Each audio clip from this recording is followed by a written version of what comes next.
Welcome, welcome. Hello. I missed you as well, more than you know. Tap the screen, share the live, tap, tap, tap. Sorry I'm so late. I got so deep into some research. Hi, Toodle. Welcome, welcome. Oh, I need to cut. All of these pop-up windows on Chrome are just out of control.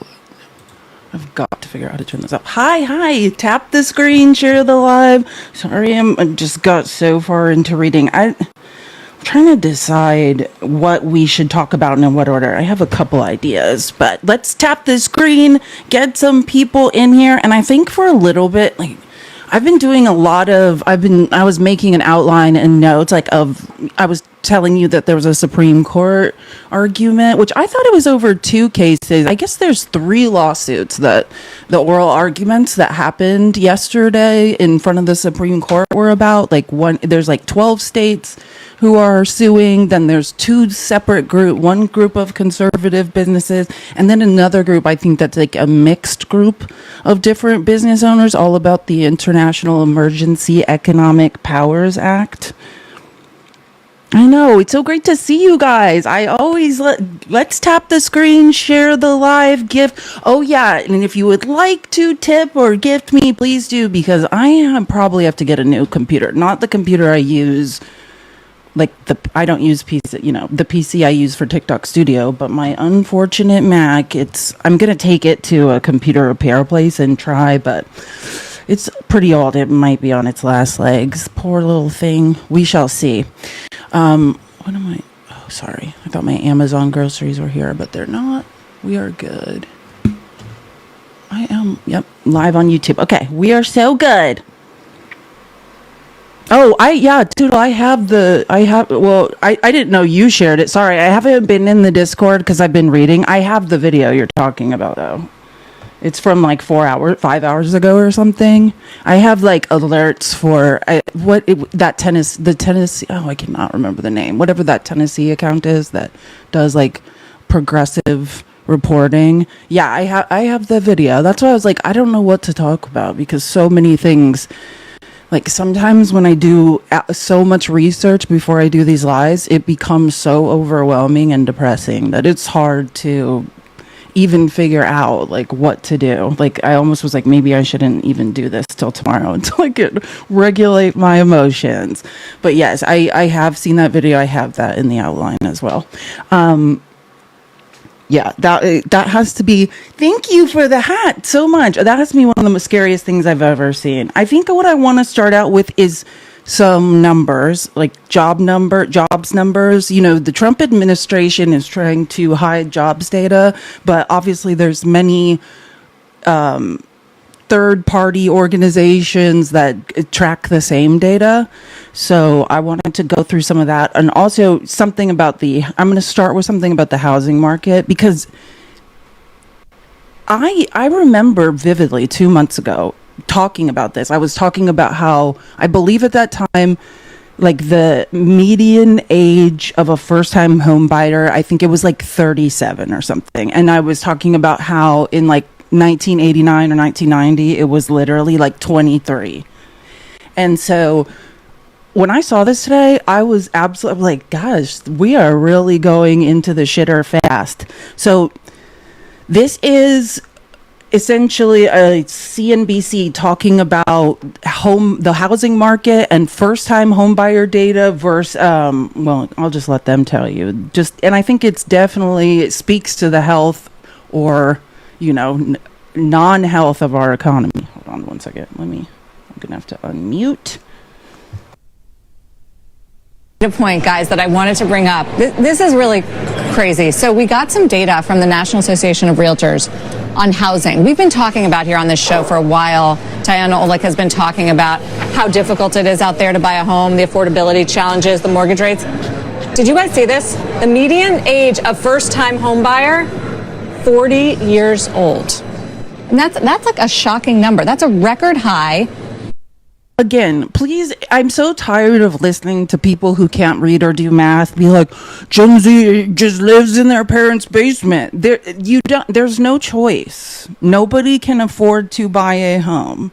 There's no place to live but in your familial home when the average age of a first-time home buyer is now 40.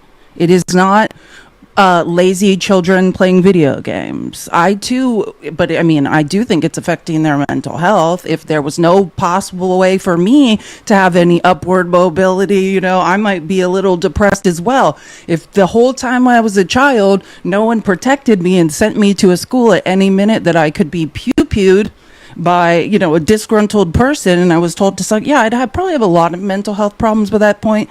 But this is the reality. First-time home buyers, the average age used to be it was 22 or 23 a couple decades ago. It is now 40. And by the way, in 2021, that number was 33 years old. It's a big jump in just a few years. Back when they started tracking the data in 1981, maybe when you bought your first home, David, the median age was 29 years old. I mean, it's a huge problem. And when you look at things like the elections and the inequality in this country, this is another way to look at it. It's harder. It's student debt. It's, housing prices going up. And then as a result, you get these lost decades where people aren't building equity in their homes because they don't own homes. Repeat buyers, median age, 59 years old. Yeah, I know. There's a piece on the wires this median age of a repeat buyer is pretty much the end of life. There is no American dream. I mean, you could delusionally say there is, but numbers tell a story. And I don't mean tell an anecdotal story about your friend Sam. I mean actual national averages of what is going on in this country. The average age of a first-time home buyer is now 40, and the average age of the second time someone purchases a home or repurchases is 59. So we basically are, and the life expectancy is lower. So, you can enjoy that home for 10 years and then you're no longer with us. Morning calling the economy the Jenga tower economy because of the reliance on the high end, the top decile of. What's the average age or age of mortality now? Isn't it lower than mid 70s? What I can't remember I can Google it really quick. What is it? Can anyone Google it for me and tell me? I think it might be 74 maybe, or what is hold on.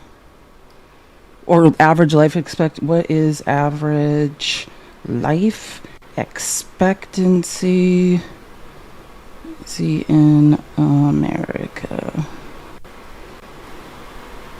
It's let's see. Oh, okay. Well, the average life expectancy in the United States, and this is AI, so 78.4, but then right under, somewhere 78.4. But then obviously it differs with men and women because females, women generally live longer. Tall people have shorter lifespans than shorter people. I mean, there's all sorts of, what level of poverty you are at, in lifetime earnings make a difference in that. But so the average, it's 78.4. That's just what popped up on AI. So it's not, but that sounds about right. So the average age you could purchase a home is 40. So you got 38 years, so you'll never pay it off. You'll just be paying it forever, and then hopefully hand it off to one of your children or someone else. I guess now that is the most depressing thing I've ever heard. Oh, and I think there's something else at the end. I remember that was disturbing. Earners doing half of spending. That's what's happening. Yeah. I mean, look, but this is a bigger sort of structural issue. And it also speaks to the fact that the boomer generation is getting to be a larger share, obviously, of the economy. So there's a demographic thing here. But when you look at, the inequality, not just of the spending data right now, the inflation that we've seen that's been sort of persistent. Yes, it's down to 3%, but it's cumulatively higher. And you look at the housing challenges, it's not hard to see why, the electorate is frustrated. Another data point, guys, that I wanted to bring up. And then to have Trump, day after day, gaslight everyone, lie about gas prices, today, do you know how he ran on that? I mean, I don't even know if I want to call that a lie, because even if you would believe that he was going to bring energy prices down by 50%, I don't know how, I mean, dumb you'd be, or we'd have to be in a pandemic again. Like, I have no idea. I mean, there would have to be some sort of catastrophic world event occurring for that would happen. But today, and I'm so tired of clipping Trump, so I didn't even clip this. He was like asking or answering questions from reporters, and he's no longer claiming that's something he's going to do. He said he already did it. Okay, energy prices are skyrocketing. That's part of why Trump was like rebuked so soundly in Georgia on Wednesday. You know, like 2 of the seats we flipped, you know, it's on this like basically energy regulation commission, like local energy regulation commission, because what's happened is Georgia is one of the red states where tech companies have moved because they pay fewer taxes, fewer corporate taxes. I was reading an article, there's like 149 like AI data centers there now, and their electric bills are going up by like $500 on average. So this like energy regulation commission that is supposed to, or has traditionally in Georgia, you know, they have like a local politics, they have like a super majority, has been all Republican. Now there's 2 Democrats sitting on it because everyone's like, we need to get rid of these AI data centers or do something about electricity prices in this state. It's the same thing with liquid natural gas. I was showing that study when Republicans started telling that lie that Biden had paused liquid natural gas exports, which was a complete lie. We're the number 1 exporter of LNG during this time. It's just new contracts they had paused because they were doing a study. And the results of that study, which I read a couple months ago on the People's Receipts, was that mostly in the South, but all over the country, if we continue to give out new liquid natural gas contracts and export to other countries, newer countries, the result of that will be exorbitantly higher LNG prices, and people's energy bills will be going up. Like, Thanksgiving lunch is much cheaper this year. Yeah, so I mean, I have a couple more, is like staying on this. I want to do some job numbers. Let me find out. I have such a long presentation today. Just go over the job numbers that Trump is trying to hide from all of us. Where are we here?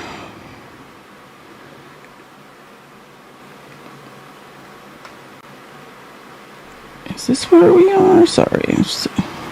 Oh, here they are. Okay, job numbers. Keep tapping the screen. Keep sharing the live. I appreciate it. Tap, tap, tap. Tapping is clapping. And Tammy, thank you so much for the $10. It was hard not seeing you. I know. I miss being here too. It kind of gives me life. I just need to make sure to create balance and rest and take care of my mental health. So, okay, we can see this. Yeah. So the most job cuts for any October in more than 2 decades, right? I mean, I love how Republicans keep screaming, get a job.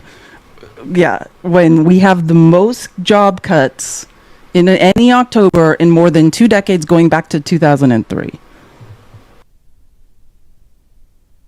Jobs data. Since we're not getting the official data from the government, we are looking to all these private sources. And Challenger Grand Christmas, which is an employment firm, put out, they always do these layoff numbers. This one was a doozy. So the most job cuts for any October in more than 2 decades, going back to 2003. Companies announced 153,000 about job cuts last month, which was almost triple the number during the same month last year. And the question is why? Well, if you go to the quote from Challenger in the release, I mean, they do mention disruptive technology and AI changing the landscape. They actually compare it to 2003 when the cell phone was invented. But you know, there are all sorts of reasons we have heard from companies lately about job cuts. And if you look at Target or UPS or Amazon. I mean, all of these companies have announced job cuts recently. Paramount, Skydance announcing recent job cuts as well. Starbucks, Delta Airlines, CarMax, Rivian Automotive. Yeah, some of them talk about, technology. Amazon spoke about that, but a lot of them are just sort of restructuring and right-sizing their businesses after, hiring a lot during COVID. But we're facing challenges a la Paramount. You just have to take out a lot of structural costs if you can. Right? Yeah, and that also comes from an acquisition. But the bottom line is it's adding up to. You could call it acquisition. I would call it a merger that violates antitrust.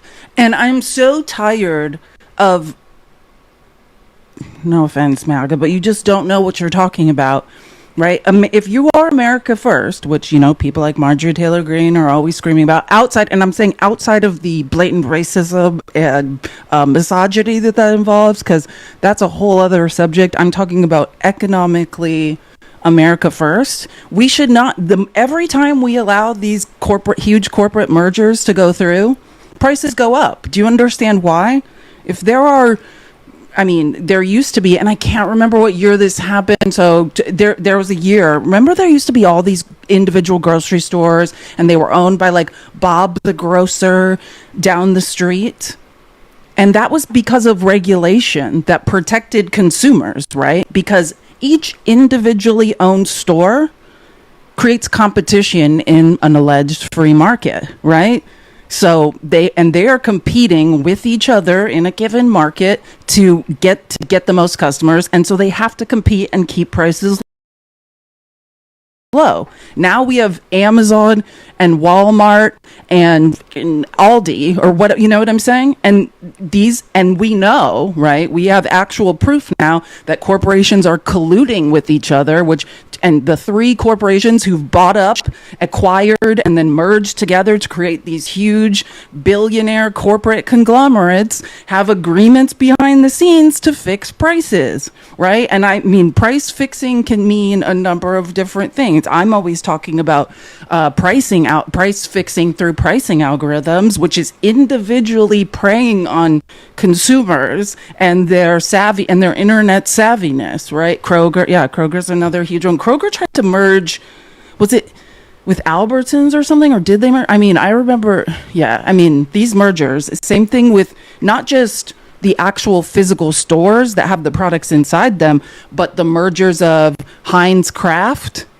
There's basically one company and with billionaire shareholders who's responsible for 60% of every product in the grocery store. It's Heinz Kraft now, and then ConAgra. And between those two huge corporations, they basically own everything. They can collude, fix prices, decide how much we pay. I love when people are like, there's so many choices. All those choices are owned by the same, two companies. And there's no way, and who this hurts? Consumers and the average American, and then also small business owners. I love what MAGA says, that deregulation helps small business. You cannot be more dumb. Regulations protect small businesses from these huge corporate mergers. From now, what happens now, right? You want to do business. I always talk about, there's great books on techno-feudalism, and which is one of my favorite is The End of Capitalism, The Rise of Techno-Feudalism, or something like that. It's fascinating because if you want to start a small business now, where do you sell your products? There's a tech feudal overlord that you have to give part of your profits to, or your product will never be found on Amazon. And these are up to 50% of your profits. You have to just hand them over. You're basically being leveraged by a tech billionaire who's like, oh, you want to be found? You want to sell something at my market? Well, I'm taking half your profits. Every single thing, I was talking about this when I was in Colorado with Landon, every single thing America's just a scam now. Do you know what I'm saying? And what Biden had done and the regulations created to protect us from overdraft fees, from junk fees, from extra fees, from from airlines, all these things. The minute Trump got in office, because he'd accepted all those bribes from corporations, he did away with all that. Why would you do that? Why would you change that overdraft fees can only be $10? Why, and they can be whatever? I mean, the only thing you're doing is not America first. The only thing Trump cares about is consolidating power and taking bribes from extremely rich people. He does not care about any of us. And I saw, Robert Reich has like a really awesome partnership now with Lena Khan. Lena Khan was the head of the FTC. She's like one of the most brilliant people. This is kind of her wheelhouse. She's always talking about price fixing, price gouging, algorithmic price fixing, all of this stuff. And I saw, but I didn't have time because I had so much going on. I think, so we'll watch it tomorrow. I think they put out a new, one of those awesome videos they do together. So I will find that and get it tomorrow. I saw it, but I just did not have the time. But yeah, I think this is a huge concern. Oh, actually, and let me show you guys one other thing really quick while I'm thinking about it. Hold on. Because where is it? It's more perfect. It's a More Perfect Union clip, I think, which I also love. If you guys don't follow More Perfect Union, 10 of 10 recommend because they're, just so informative. Oh yeah, here it is. This is from a Senate hearing on corporate price gouging, and I was able to find this because this is from last May. No, a year ago. Yeah, May 2nd, 2024, when the presidential election was, everyone was campaigning and Kamala Harris was talking about, hey, we can no longer just think like, hey, the pandemic's inflationary or, government spending is inflationary, because the truth is corporate profits are now the largest chunk of inflation. And I'm specifically, in terms of the consumer price index, which no one ever matters or no one mentions. So corporations are just like, oh, they learned this in the pandemic. We always talk about it, right? Like that they could say, oh, there's a pandemic going on and act like they were having supply chain issues they wouldn't have. Well, they would all collude and get record profits, and the pandemic ended, but them colluding and scamming us has never ended. And now they have the scammer in chief to, if they can bribe him and help him do it. That is the problem with narcissists. I will say, as someone who was raised by one, it can be nice. Like the transactional side of it can be helpful. You can exploit narcissists with that. But then the other problem is we don't have the capital to bribe this guy, right? The only people that can get anything from a narcissist are people that have the capital, to transact. And so the only people that get what they need or want from him are tech billionaires and people with, huge amounts of money. Tap the screen. Okay, here, this is literally like seconds, but I think I found a white guy to make my point. In the second and third quarters of 2023, corporate profits drove over half of inflation, about 53% of inflation. Just as a point of comparison, over the last 40 years before the pandemic, profits drove just 11% of inflation. And I think what's interesting over this period is that although consumer prices have risen, the price of inputs has gone down, and also the labor share of income has gone down. And so there's still plenty more of savings to pass on to consumers, but there's also plenty more to share with workers. Now, right, this was May 2nd, 2024, prior to the presidential election. So now, just like when you would listen to earnings calls, they would say, yeah, like it's a pandemic, but we have record profits. They were hiding behind the pandemic that wasn't affecting their supply chain to maximize profits. And so people would just think, I have to pay higher prices because there's a pandemic. Now that's happening with Trump's tariffs, right? And I have almost listened to the entirety of it's just under 3 hours of oral arguments that happened on Wednesday with the tariff lawsuits that SCOTUS heard. And this is the crazy part. John Sauer, who his voice is not as bad. If you remember, our new Solicitor General, he is the man who defended Trump in the...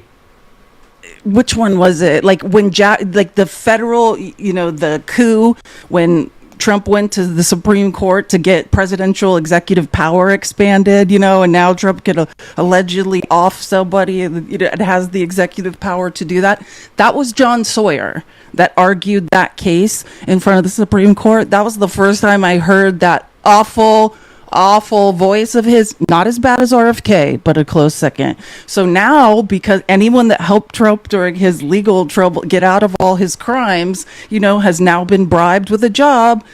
Now John Sauer is the Solicitor General. And the best part is, guess who was arguing? Well, there was 3 different people arguing. The Oregon Attorney General argued for the states, but Neil Katyal, who was the Solicitor General, I think for Obama, I believe, he's brilliant. He's also like a correspondent, like for NBC, one of the most brilliant. Oh my God. Like, he made John Sauer look like an idiot. Like, literally, I was like, oh, I love this. Remember when Neil Katyal got stuck at Burning Man? Oh, that's when I was like, this man's a genius, and he's at Burning Man, stuck at the bud. Oh my gosh, that's what I do. I was like, this man was way cooler than I ever thought he was. Hi, great to see you. Tap the screen. Let's keep tapping. Tap, tap, tap. I know there's like one person tapping the screen. Can we get like 20? We could do shifts. Let's organize shifts, but let's tap the screen. Let's get to 50K. Yeah, Neil Katyal, I mean, if there were like baseball cards of constitutional lawyers, like his would be worth the most for sure. And when I was just listening, God, I just love how calm his voice is and stuff. It's just amazing. But like, let me just say this, because I think we'll get more into the tariff stuff later. But the reason I'm talking about it is everything is just a scam now, right? The actual argument John Sawyer was making in front of the Supreme Court is that tariffs aren't taxes, which I will say the Supreme Court justices were like, are you okay? Like, what are you talking about? And after trying to say that, he's like, they're regulations, not taxes. And then they got in like semantics debates over words. But after saying that, John Sauer literally admitted, it is on tape to the justices, that we are paying anywhere between 30 to 80%, depending on the industry and the product, of all the tariffs, and meaning the American people. Because they were just like, well, okay, you're saying it's not a tax on the American people, then how much are the American people? 30 to 80%, depending on the product. Oh yeah. So here's the deal. If you want to just know like which way I think it's going to swing, well, as usual, the progressive. I love. Why can't? Oh my God! Why am I forgetting her? Ketanji Brown Jackson. I was gonna KBJ. Okay, because then I was messing her up with Coney Barrett. I was like, Ketanji Brown Jackson, and she's always done this since she's been on the Supreme Court. It's like, Neil Katyal was just like sparring with Samuel. Neil Katyal is brilliant, but the Oregon AG at times, they're like questioning him. And I would say Coney Barrett, which this is what Coney Barrett does though. You never know what she's going to do, because she will always sound progressive in her arguments. And then she's like famous for just being like, just kidding, and just changing her vote. But I would say most of them, because Neil Gorsuch, who I normally cannot stand, is a like fervent libertarian, so for libertarians, taxation without representation, I don't know if there's anything worse to a libertarian than taxation without representation. So Neil Gorsuch was tearing John Sauer up, quite literally. I was like, oh, it's nice to hear. Finally, I can appreciate Neil Gorsuch and not want to like throw up. But as usual, Alito and creepy Kavanaugh were just.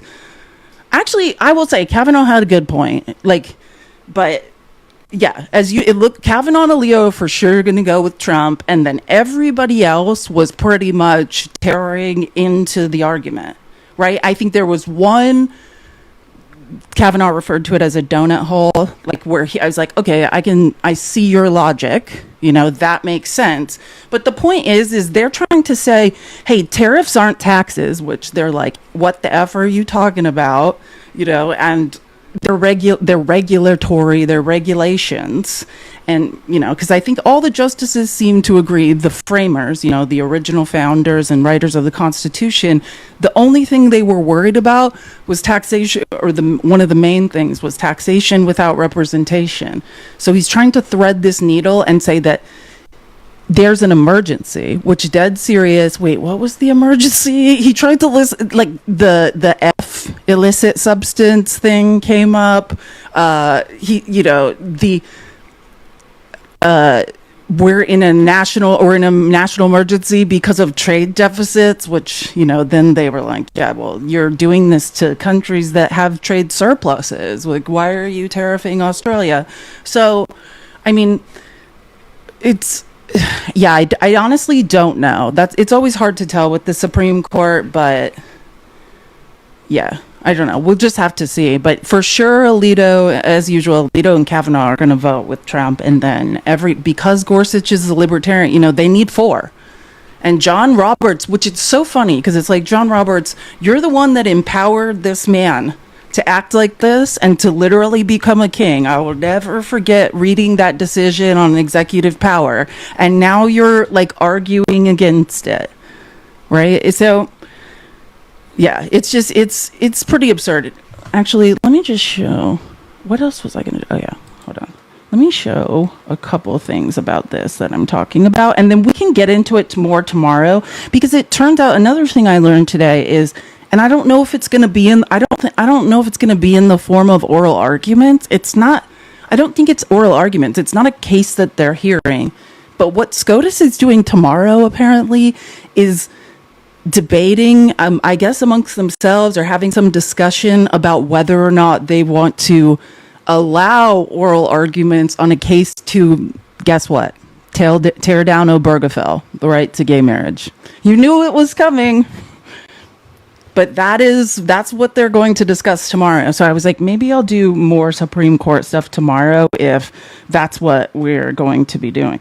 I want to play this clip from CNN that had, Anderson Cooper, because I think they did a good job of, like, I have the actual clips of just the sound of oral arguments, but I think this is pretty easy to understand. I don't want to get too bogged down in stuff where we're going to lose interest and stop listening. Oral arguments in the case pivotal to the president's economic agenda, whether he can claim emergency powers to impose the sweeping global tariffs.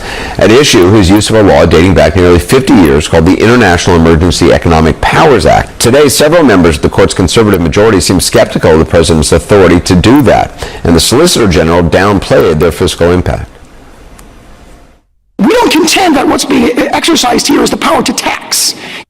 See why I said it's not as bad as RFK, but it's bad? Do you hear it? It's like listening to John Sauer, our Solicitor General, talk is like, I don't know how much longer I can take this. It's like his voice is like nails on a chalkboard. Downplayed their fiscal impact. We don't contend that what's being exercised here is the power to tax. It's the power to regulate foreign commerce. These are regulatory tariffs. They are not revenue-raising tariffs. The fact that they raise revenue is only incidental. You hear that? He said these are not tariffs that are taxes. These are not revenue-raising. And then in the next breath said, oh, yes, factually, the American people are paying 30 to 80% of every tariff. It can't be both, John. Said the Solicitor General, which is not what the president says. The tariffs have been so good. We're taking in trillions and trillions of dollars. But thank God for tariffs. We're the richest nation in the world now because of tariffs. You have to pay a tariff, and we're taking in money at a level that no other country has ever seen in less than a year. And actually, to be exact, less than 9 months. Of $17 trillion. I love the word tariff. We're becoming... This man's lies are egregious. Just to be clear, we've taken in $200 billion of tariffs. And what I do know is Baggett doesn't understand numbers, because then they hear $200 billion, they're like, that's a lot. It's not when we had to borrow $5 trillion and to give billionaires a tax cut. It's not close to a lot. But yeah, like... I'm trying to remember what the date was when we had levied $200 billion. I think it's like end of summer or something. And that is, I think, just about double what we had levied the previous year. So it's more because now we're paying taxes 3 times without representation, but it's not close to helping with our debts, right? But it depends on how you feel about the economy, because without saying it, and I just want to point this out so everyone notices, whenever Republicans are in control of Congress, and well, I don't think Congress even has any power anymore, but when, Republicans have the presidency, then all of a sudden they spend and spend and spend, and they seem to have like modern monetary theory, which is a debt from the federal government is a surplus in private industry. They seem to move to that modern monetary theory, which debts aren't bad. Debt in the federal government is where we want it. And as long as we have fiat currency, like debts are imaginary, right? The majority of our debt we owe to ourselves and things like this. And then whatever they're in charge, they just spend trillions. But then when Democrats get back in charge, thank you so much. I'm not that innocent. Makes me want to sing Britney Spears song. But then whenever Democrats get back in charge, they're like, look at all this debt that they're responsible for. I just got a restriction for what? Can somebody tell me what I did now? I have to appeal. I have it's truly mind-boggling at this point. I'm just talking about oral arguments in the Supreme Court. I know. Ever since the last algorithmic change, I know. This happens constantly. But it's making it impossible to use TikTok Studio because I don't know. This is my argument for why I might have to move to Streamlabs, but like why I said yesterday, you can't have guests. Not that I have guests a lot, so it might be okay. Like that's the feature you lose. And then, like I said, most people I know who've pushed their lives from Streamlabs have still gotten violations. Like their TikTok portion of it goes down anyway. So I don't know if that will help. Sorry, I'm just trying. Okay, appeal in progress. Just opening got my leg. Okay, I'm better now. Okay, hopefully they will recognize I didn't do anything wrong, but we don't know. Which is So what surprised you today, if anything? How hostile the conservatives were to Trump. Here we have, it's been 10 months that he's been president, and the Supreme Court, in mostly these short orders, has given him basically everything he wanted. But the conservatives were really loaded for bear today. They were not impressed with the tariffs. Yeah, and I think that is always because there is no... MAGA still thinks Trump is a Republican. Trump is not a Republican. Trump's a thief. Republicans do not want to be taxed, period. So it's absurd. Especially Republican businesses. Oh yeah, hold on. I took a little screenshot. Oh, and an interesting part of it also, because I guess these lawsuits were asking for reparations. Like the Republicans want their money back. Like the Republican business owners involved in the lawsuit, I think they want their money back. But Neil Katyal was really smooth because Ketanji Brown Jackson was like, that's a mess. Like how are we going to give people their money back? And Neil's like, no, we're not saying that, right? Like this could be just something going forward. But here, listen to this part where essentially, Amy Coney Barrett says, hey, are these people asking for their money back? And how would we ever do that? And then if you win, tell me how the reimbursement process would work. Would it be a complete mess? You're saying before the government promised reimbursement and now you're saying, that's rich, but how would this work? It seems to me like it could be a mess. So the first thing I'd say is that just underscores just how major a question this is. The very fact that you were dealing with this with quotas, there's no refund process to the tunes of billions of dollars or embargoes, but there is here. But for our case, the way it would work is, in this case, the government stipulated for the 5 plaintiffs that they would get the refunds. So for us, that's how it would work. Your question, I take it, is about everyone else. 5 Republicans get their money back. None of the rest of us.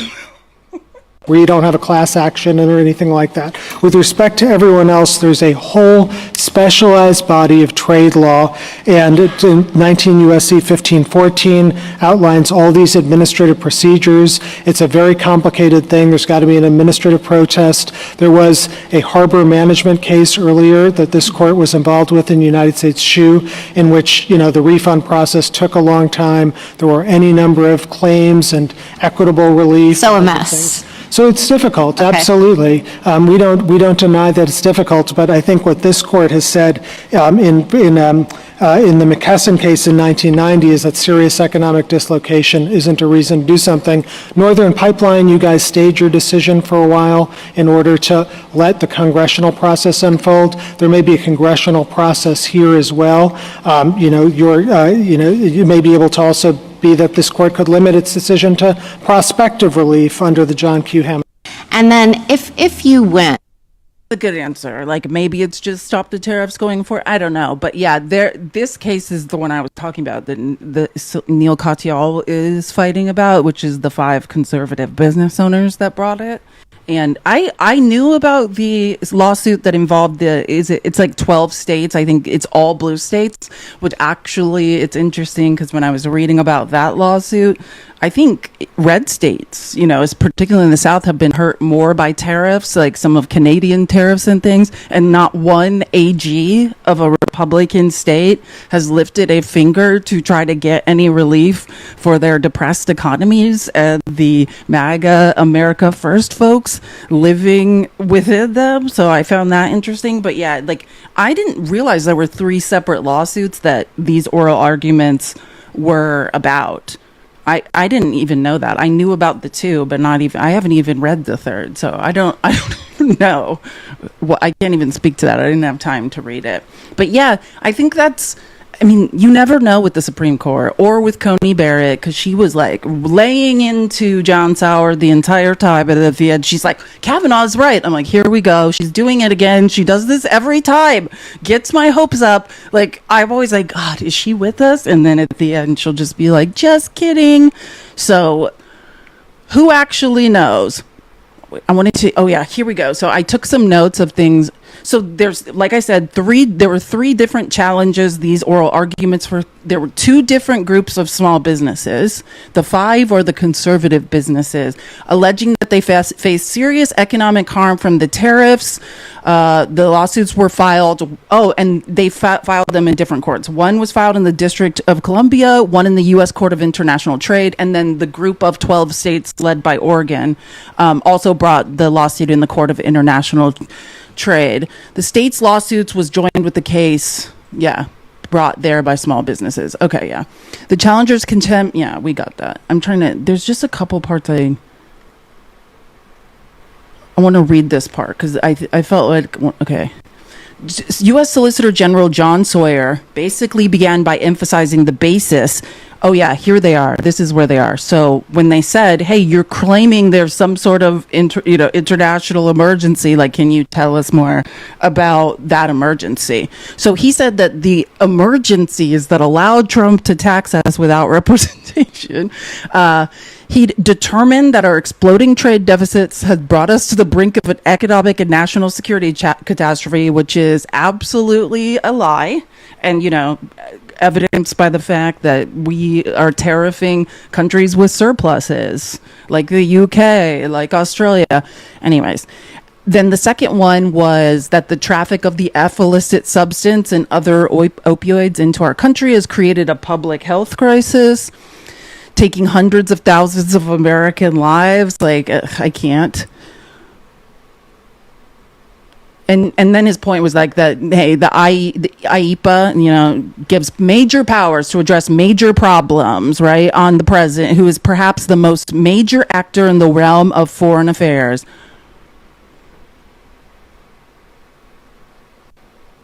And then Neil Katyal, which I thought was brilliant, his first argument was essentially like, if this is something is allowed and has been done, well, it's never been done in 50 years since, I'm going to get it wrong, 1977, when this law was enacted or changed or amended or whatever it was.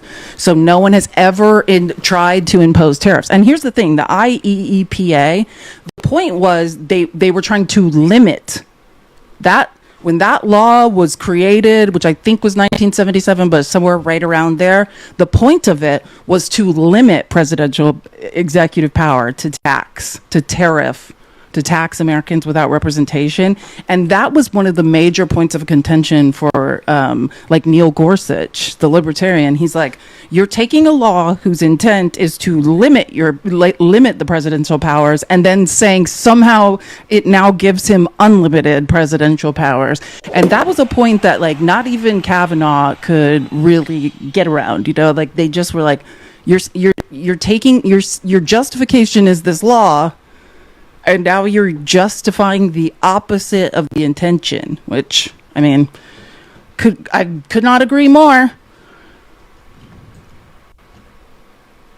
I'm trying to think. Yeah, and then Sotomayor, as usual. I love Sotomayor. Never sleep on Sotomayor. She basically came in and was like, it's a the only power that exists to tax, right, lies with Congress. She's like, taxation is a congressional power, not a presidential power to tax. And you want to say tariffs are not taxes, right? But that's exactly what they are. She's like, you're generating money from American citizens' revenue. And she's like, I don't see how, and they kept just being like, hey, can you explain to me how this isn't true, you know? And he tried to like dance around it over and over, which here, let me try. I want to read the counter because I took notes on this. So his argument around that his president's authority under IEPA, what he described it, he said that was it was a two-layered answer. The president's had broad constitutional powers over foreign policy and foreign relations, and then layered on top of that is a sweeping delegation of authority from Congress. So he's saying Congress gave Trump the power to do this. Do you remember the first time we were like funding? We're still on Nancy Pelosi's budget, by the way, still from when she was speaker. And we needed to do continued resolutions. The first time Chuck Schumer was like, we don't need to shut down the government. Trump's going to do the right thing. That situation where we're like, we have to get him out of here. Well, in that package, one of the poison pills was that Trump had this tariff power through the end of the fiscal year. Oh, my appeal was approved. For once, something good happened. Yes. Okay, because that just never happens. I'll update the gift goals now. I want to play this. Okay, what's happening? Oh, sorry. I did not mean to do that. Okay, I want to play this just 3-minute clip from Gorsuch because I so rarely hear that man saying anything I agree with. I thought it was fascinating, and I thought, actually, when he's not being a giant bigot, like, which is ironic, right? He claims to be a libertarian, but is also a bigot who wants to limit the rights of like 75% of America. So it's super strange. But this was one argument. I was like, okay, Gorsuch, like for once you're being helpful. General, just a few questions following up on the major questions discussions you've had. You say that we shouldn't be so concerned in the area of foreign affairs because of the president's inherent powers. That's the gist of it, as I understand it, why we should disregard both major questions and non-delegation. So could Congress delegate to the president the power to regulate commerce with foreign nations as he sees fit? To lay and collect duties as he sees fit? We don't assert that here. That would be a much harder case now in 1790. Isn't that the logic of your view, though? I don't think so. Yes, it is. So the major questions, which, oh my God, again, I'm not a lawyer, I'm just a researcher who has a very good memory. But the major questions doctrine is basically saying like certain things can't be done without Congress, right? Like we don't have a king who can go off on his own and not consult Congress in major things like war or embargoes or whatever the case may be, right? Or maybe they can temporarily, but not, whenever and forever. Because we're dealing with a statute that was a carefully crafted compromise. It does have all the limitations that I just talked about. You're saying we shouldn't be concerned with, I want to explain to me how you draw the line, because you say we shouldn't be concerned because this is foreign affairs and the president has inherent authority, and so delegation off the books, more or less. And if that's true, what would prohibit Congress from just abdicating all responsibility to regulate foreign commerce? For that matter, declare war to the president? We don't contend. Which is essentially, I mean, correct me if I'm wrong, is that basically what's already happening? And Neil Gorsuch is like, hey, what if Congress just became a lame duck, full of 400 and however many losers, or 500 losers, who are 400 something losers who never did anything, and they just gave all of their powers to the president and let him do whatever he wanted? Like, in my view, and I understand the line of logic, that is already what is happening. Like, so he's like trying to do a hypothetical. I feel like we should be like, yeah, that's happening. We've got the most powerful, the legislative branch has the power of impeachment, right? They can control the executive branch if they wanted to, if they weren't a bunch of spineless weirdos. And if the legislative branch just stops doing their job, is that the intention of the original framers of the Constitution, who their only framing was like no kings, right? Like, that's why we have these checks and balances. We are never going to have a king who just on a whim decides to tax us without representation. He could do that if it did. Why not? Well, because we're dealing with a statute again that has a whole I'm not of asking about the statute, limitations. General. I'm not asking about the statute. I'm asking for your theory of the Constitution and why the major questions in non-delegation, what bite it would have in that case. Yes, I would say by then you would move from the area where there's enormous deference to the president, actually both the political branches, where here there's inherent authority, and piled on top of that there's a broad delegation. You're saying there's inherent authority in foreign affairs, all foreign affairs. So regulate commerce, duties, and tariffs and war. It's inherent authority all the way down, you say. Fine. Congress decides tomorrow, well, we're tired of this legislating business. We're just going to hand it all off to the president. What would stop Congress from doing that? That would be different than a situation where there are metes and bounds, so to speak. It would be a wholesale application. You say we are not here to judge metes and bounds when the foreign affairs. That's what I'm struggling with. You'd have to have some test. And if it isn't the intelligible principle test or something more with more bite than that, you're saying it's something less. Well, what is that less? I think what the court has said in its opinions is just that it applies with much less force, more limited application in this context. So perhaps the right to approach it is a very, very deferential application of the intelligible principle test, that sort of wholesale application of... All right, so now you're admitting that there is some non-delegation principle at play here, and therefore major questions as well. Is that right? He just contradicted himself, essentially. That's what you just heard. And God, it would be so great if Gorsuch could be on our team more often, because literally, usually when he talks, I just stop listening. And I mean, it's not that I don't know he's smart. I know people have clerked for Gorsuch who are progressives. So I'm aware that Gorsuch is smart. I can't listen to him because usually he's using his intelligence to take some rights or powers away from brown people, women. Limited, very, very deferential. Okay. Limited is what, and again, the phrase that Justice Jackson uses, it just does not apply, at least. I know, but that's where you started off, and now you've retreated from that, as I understand it. Well, I think we would, as our frontline position, assert the stronger position, but if the court doesn't accept it, then if there is a highly deferential... Can you give me a reason to accept it, though? That's what I'm struggling and waiting for. What's the reason to accept the notion that Congress can hand off the power to declare war to the president? Well, we don't contend that. Again, that would Well, you do. You say it's unreviewable, or there's no manageable standard, nothing to be done. And now I think tell me if I'm wrong. You backed off that position. Maybe that's fair to say. Okay, all right. That would be, I think, an abdication. That would really be an abdication, not... Literally, that's checkmate. He's like, so you've been arguing a point, and halfway through arguing that point, you changed the point. It's like... Yeah, you absolutely have. And I do think it's fun to watch the justices. Like, it's almost like, I mean, Neil Katyal is a brilliant Solicitor General, but it's like they're all, I'm trying to think, like cats, you know, and they're all like herding one mouse into a corner with which to attack.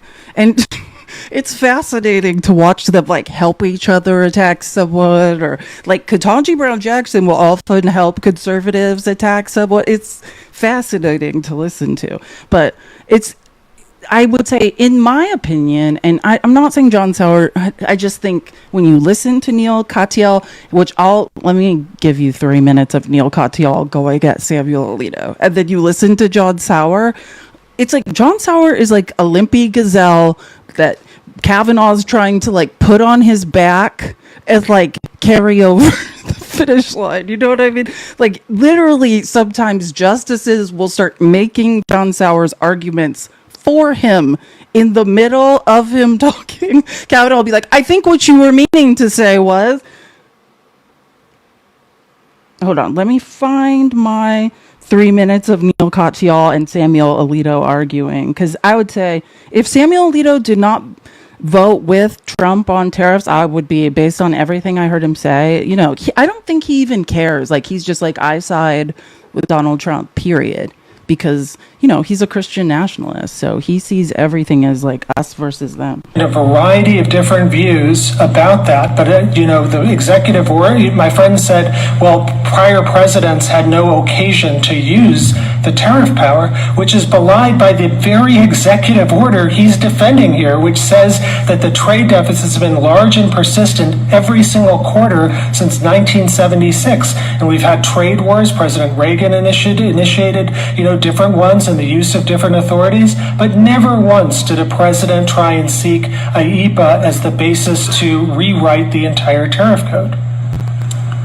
I found it interesting to hear you make the non-delegation argument, Mr. Katyal. I wonder if you ever thought that your legacy as a constitutional advocate would be the man who revived the non-delegation argument. Heck yes, Justice Alito. I think Justice Gorsuch nailed it on the head when saying that when you're dealing with a statute that is this open-ended, unlike anything we've ever seen, to give the president this kind of power. I'm sorry, I talked about the major questions doctrine. Okay, so when you hear them talking about non-delegation and major questions, I probably should have talked about this in the beginning. So the major questions doctrine is a judicial rule requiring that if an agency action involves a question of vast economic and political significance, like declaring war, right? Congress must grant that authority through clear congressional authorization. If Congress has not been clear, the agency cannot claim the authority, and courts will not defer to its interpretation. Meaning, like, if Congress didn't vote on this, if it's not clear that this power has been delegated, then the judiciary will not acknowledge it, period. And then the non-delegation, when they all start laughing, they're like, you want to be the guy that revived the non-delegation argument, it basically refers to either it's a constitutional principle limiting Congress's power to delegate legislative authority, because the framers, the people who wrote the Constitution, were concerned with what? Kings. Having one guy determine everything for them ever again. So it's basically saying, like, it's a principle limiting Congress's power to delegate, to give away, right? To give legislative authority to the executive branch or to private entities. Right? That's what they're talking about. And that's why John Sauer is tripping all over himself, because they're just like, what about these things? And then that's why he said, yeah, I think I backed off that argument, right? Because he first tried to say, like, has nothing to do with this. And they're like, what? Yes, this isn't just delegation running riot. This is delegation that's a legislative application. Wouldn't you agree that statutes that confer on the president real emergency powers are often phrased much more broadly than other statutes? Isn't it the very nature of an emergency? I know you dispute the fact that this is a real emergency, maybe it's not, but isn't it the very nature of an emergency provision that is going to be more open-ended? So, Justice Alito, we think it actually cuts the other way. As I was saying earlier, that's what Justice Jackson said. Be clear what Alito said, because I'm going to try to explain. I know it's hard to follow this stuff, but it's very interesting. Alito's argument is almost semantics, right? Like, he's saying, what are real emergency powers? Like, what's an emergency to one might not be an emergency to another. So I guess we should just allow the president of the United States to become a king and decide what an emergency is, and just, everything is an emergency, so Trump can be a dictator king. Literally, that's what Alito's argument is. It's like a semantics argument. And, you already confronted that in Jameson Moore and said it's not that open-ended, even though it's an emergency. And by the way, Neil Katyal has like a photographic memory. I've never seen a person remember so much case law in my life. You know what I mean? He doesn't just argue something. I mean, that man is like eidetic memory. Emergency statutes have very serious limits. Section 122 is literally about President Nixon's proclamation of an emergency. That's what it's about, and it's limited 15%, 150 days. And what about the authorization for the use of military force in 2001, which gave the president the power to use all appropriate force? Now, that's pretty open-ended. Would you apply the same non-delegation argument there that you do here? Of course not, because there you have shared powers between the president in Article 1 and Article 2 powers. That's what I was saying. Well, it gets into the question of whether it was delegated or not. What was the scope of the delegation? Absolutely, but there, it's military. There's a whole unique history behind that. But here you're talking about something that is exclusively committed to Congress in Article 1. And there, yes, when you have delegations, I would say, Justice Alito, even when you have delegations in some That's what he's saying when he says that. Like, okay, now you're talking about war, which is different, right? We have a military that entails something else. The whole point that this country was built on, the Boston Tea Party, was like, there is no taxation without representation. And what does that mean? Representation is, in this country, a representative democracy. We get to elect somebody, right, in our districts, and 2 people from each state to go to Congress and represent us. Specifically, no taxation without representation, meaning you cannot levy money from the American people without our representative delegates voting to do such, right? And declaring war, that's a different, and that's how desperate Alito is. Like, it's just like hanging on by a string, just trying. Like, this is crazy. Military cases and emergency statutes, they have all sorts of limits. So 10 U.S.C. 2808 says that in a declaration of war or a national emergency, the president can, quote, undertake military construction necessary to support emergency use of the armed forces, but it has limits. Thank you very much, Alito. Stop talking. Like, literally, no offense. Every time I hear Alito just has the biggest chip on his shoulder. Like, it's just, does what you're saying make sense? And I'm just saying this, like, because this is what I always think. If these same justices were sitting and it was a Democratic president, if Biden was doing, I want everyone close your eyes and picture if Biden was doing this with tariffs, would these people be saying the same thing? Or would this have already been slapped down? Do you know what I'm saying? Truly. And I know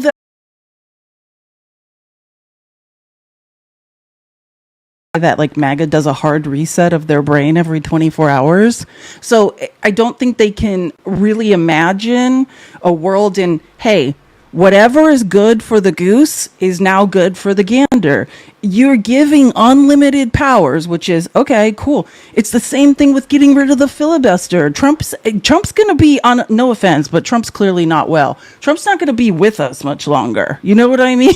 So Trump doesn't care about what the future is. Trump's grifting and trying to steal as much as he can now. And you know what I mean? Like, he has a very short lifespan. Trump wants to get rid of the filibuster. Well, get ready for what we're stacking the Supreme Court.